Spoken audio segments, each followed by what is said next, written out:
बिस्मिल्लाहिर्रहमानिर्रहीम। अस्सलाम वालेकुम दोस्तों, इस ऑडियो लॉग में हम बात करेंगे पाकिस्तान की सिचुएशन के हवाले से। थोड़ा सा हम बैकग्राउंड भी देने की कोशिश करेंगे कि तहरीकें कैसे चलती हैं, कैसे कामयाब होती हैं। पाकिस्तान के अंदर जो तहरीक चलाई थी कायद-ए-आज़म मोहम्मद अली जिन्ना ने, वो तहरीक कैसी थी, और ये जो तहरीक चल रही है पीटीआई वालों की, ये कैसी चल रही है। ये भी हम देखेंगे कि जो होली प्रॉफिट के टाइम के ऊपर मुसलमानों वाली तहरीक चली थी वो कैसी थी। इसी तरह से हम नाजीज़म की तहरीक भी देखेंगे, क्योंकि इन 3-4 तहरीकों को पढ़ने के बाद आपको अंदाजा होगा कि ऑलमोस्ट हर तहरीक के सामने एक ठीक ठाक रेजिस्टेंस होती है, बड़ी ताकत और रेजिस्टेंस होती है। फिर तहरीकें slowly and gradually with respect to time जाकर उन तमाम तर चीजों को हासिल कर लेती हैं जो उन्हें चाहिए। सो ये वो चीजें हैं जो हमें मतलब है ना इस ऑडियो लॉग के अंदर डिस्कस करनी है। सबसे पहले बुनियादी चीज आप यहाँ पर समझ लीजिए, जैसे ही इमरान खान वजीर आजम होगा तो यहाँ पर 2 काम बहुत जरूरी है करने के लिए। एक तो उन मुजरिमों को जिन्होंने ये जो पाकिस्तान के अंदर दहशतगर्दी की है उनको सजाएं देना, वो एक अलग प्रोसेस है। लेकिन एक और प्रोसेस भी हमने शुरू करना है जिसे कहते हैं इंटेलेक्चुअल रेवोल्यूशन। हमने लोगों की जहनों को बदलना है। अब लोगों के जहन बदलना बहुत जरूरी है। अगर लोगों के हमने जहन नहीं बदले और हमने सिर्फ ये जो इन लोगों को पकड़कर इनको फांसियां दे दी, तब भी एक परमानेंट चेंज नहीं आएगा। अगर हम लोगों के जहन बदलने में कामयाब हो गए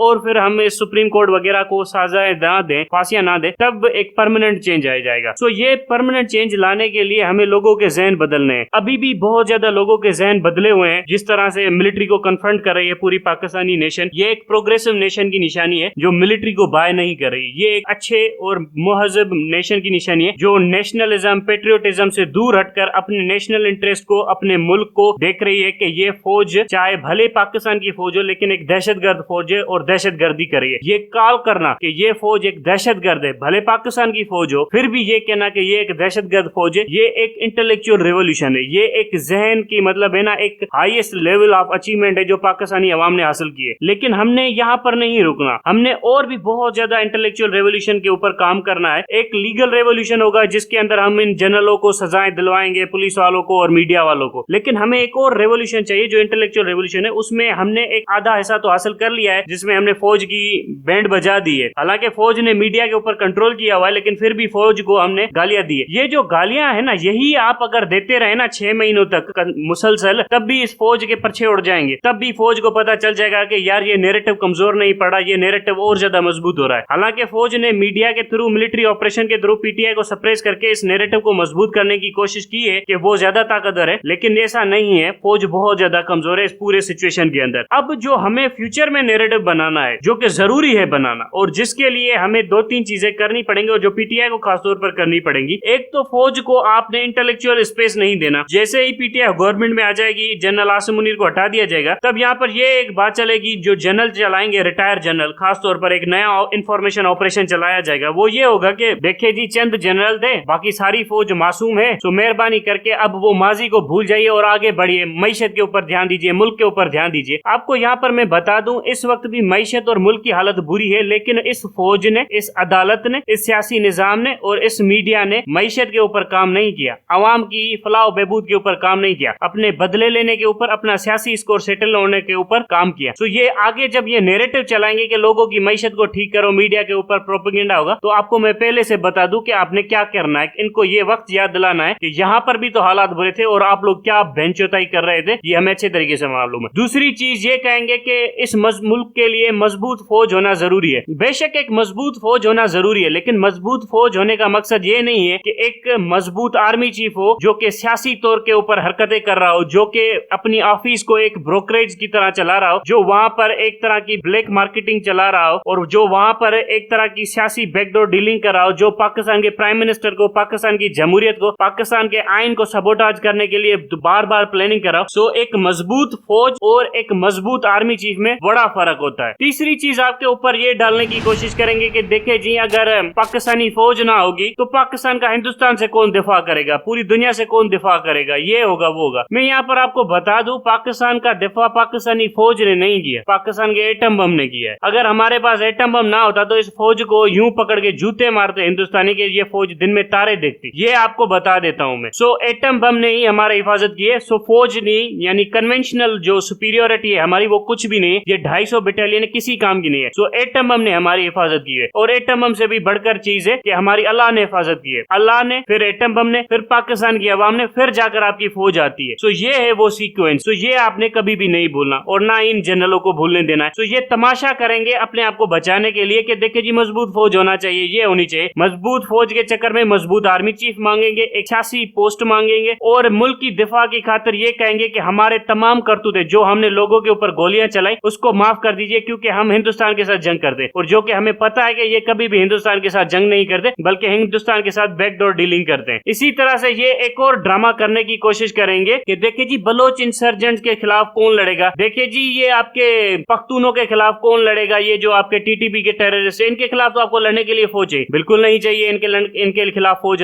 हमें इनके खिलाफ एक मजबूत पुलिस फोर्स चाहिए। पुलिस फोर्स भी इन तमाम तरह इंसर्जेंसीज को देख सकती है। फौज ने दहशतगर्दी के नाम के ऊपर इस मुल्क को हाईजेक किया, इस मुल्क की कोर्टों को हाईजेक किया, इस मुल्क के कॉन्स्टिट्यूशन को हाईजेक किया, इस मुल्क के अंदर ऐसे ऐसे ड्रैकोनियन लॉज पास करवाए जिसके नतीजे में इन लोगों ने पूरे के पूरे पाकिस्तानियों को उठा दिया 120 दिन के लिए, और उस 120 दिन में कभी भी कोर्ट के अंदर पेश नहीं कर सकते आप किसी भी टेररिस्ट को। सो ये वो ड्रैकोनियन लॉज है जो इस मुल्क के अंदर इस फौज ने मंजूर करवाए in the name of war और टेरर। सो ये भी हमने खत्म करना है। जैसे गुआंटानामो बे वगैरह बंद हो रहे हैं ना पूरी दुनिया के अंदर, जो ब्लैक साइट्स थी अमेरिका की वो सारी की सारी बंद हो रही है, तो ये कानून भी अब हमने खत्म करने हैं। एंटी टेररिज्म लॉज पूरे पाकिस्तान के अंदर, पूरी दुनिया के अंदर भी खत्म हो रहे हैं, तो पाकिस्तान के अंदर भी खत्म करना है। फौज की क्या हैसियत होनी चाहिए नए मुआशरे के अंदर? नए मुआशरे के अंदर फौज की हैसियत ये होगी कि ये बैरक्स में बैठेगी और इंडिया के मामलात को डील करेगी। फॉरेन पॉलिसी में इनका रोल जीरो, इकोनॉमी में इनका रोल जीरो, फ्लड रिलीफ में इनका रोल जीरो, सिर्फ बैरक्स में बैठेगी। इनका काम सिर्फ और सिर्फ जंग की तैयारी करना है, बाकी कुछ भी नहीं, और वो भी कन्वेंशनल वॉर की। बाकी रही बात हमारी एयरफोर्स, वो देख लेगी अपने आप को, इंडिया हमारी नेवी वो खुद ब खुद देख लेगी, इंटेलिजेंस नेटवर्क वो हमारी फॉरेन मिनिस्ट्री और सिविलियन इंटेलिजेंस नेटवर्क सब कुछ देख लेगा। इनका सिर्फ और सिर्फ काम जो होगा वो होगा हिंदुस्तान के खिलाफ जंग के लिए तैयारी रखना, बाकी दहशतगर्दी ये तमाम तर मामला ये हमारे दूसरे इदारे देख लेंगे। सो ये इनकी काम नहीं है। और रही बात इनका जो DGISPR है, इसको करना है हमने बंद, इसकी हमें कोई जरूरत नहीं है। मिनिस्ट्री ऑफ डिफेंस है, उसका स्पोक्स पर्सन है, यही काफी है। बाकी ये DGISPR का तमाशा वगैरह हमें बिल्कुल भी नहीं चाहिए। ये किस मुल्क में होता है कि DGISPR बना बैठा हो जो सारा दिन तमाशा लगाता फिर है? सो ये वाला तमाशा हमारे अंदर जो मुल्क के अंदर है ये भी हमें बंद करना है। हमारे पास मिनिस्ट्री ऑफ डिफेंस है, उसका स्पोक्स पर्सन होगा, वो सारे मामला देख लेगा। बाकी रही बात इस फौज के बजट की, वो सारा का सारा ऑडिट होगा। 5 4 स्टार जनरल प्रमोट किए जाएंगे, MI का अलग 5 स्टार जनरल होगा, आपकी रेंजर्स का अलग 5 स्टार जनरल होगा,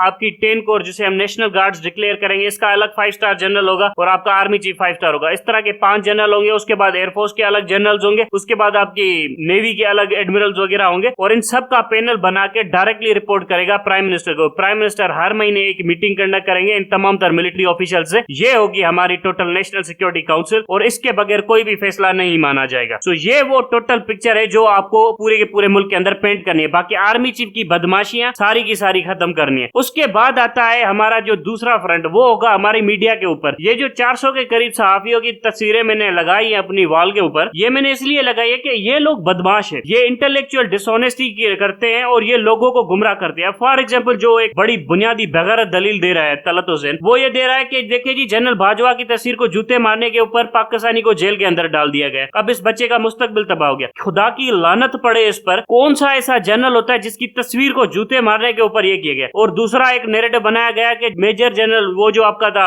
कैप्टन कर्नल शेर खान, उसके वो मतलब है ना पुतला तोड़ने के ऊपर। इस्लाम में पुतला पहले ही हराम है। दूसरी बात, आपने पुतला बनाया क्यों? पहली बात तो ये थी कि आपने पुतला बनाया क्यों? दूसरी बात, अगर तोड़ दिया तो क्या पुतले के लिए एक जिंदा इंसान को आप जहन्नुम में डाल दोगे क्या? उसको फांसी दोगे? फिर आते हैं ये जो आपके जिन्ना हाउस को जलाने की बात। अच्छा चलो जिन्ना हाउस तो बड़ी छोटी सी बात है, मैं कह रहा हूँ कायदे आजम की मौसोलियम है जो पड़ी है कराची के अंदर, उसको जला दिया हमने, क्या फर्क पड़ता है? दोबारा से रिपेयर कर लेंगे, पाकिस्तानी अवाम में जला सकती है। ये क्या तमाशा है कि क्या जब अगर लोगों ने भीड़ में आकर उसे जला दिया और जिसमें किसी भी का भी जानी नुकसान नहीं हुआ, एक माली नुकसान हुआ जिसे भरा जा सकता है, इसके लिए आप लोगों को फांसियां देते फिरेंगे? ये तो बेगैरती है और क्या है। और इसको जो जस्टिफाई कर रहे हैं उनको आपने साफ ही नहीं कहना, इनके साथ आपने डिबेट भी नहीं करनी, इनको आपने इग्नोर करना। ये आके आपकी महफिलों में बैठे थूक कर चले जाए इनके मुंह पर। ये आप काम करेंगे इनके साथ तभी जाकर ये सीधे होंगे, और सीधा करना भी नहीं, हमने इनको खिलाफ ऐसी मुहिम चलानी है कि इनको मुल्क के अंदर आइसोलेट करना है और फिर इनको मुल्क से भगाना है। ये जब भी मुल्क के अंदर से भागेंगे, या तो इनको फांसियां देनी है या मुल्क से भगाना है, फिर जाकर हमारे मुल्क के अंदर असल डेमोक्रेसी आएगी। सो हमें एक इंटेलेक्चुअल वॉर लड़नी है। ये मैं आपको बता दूं,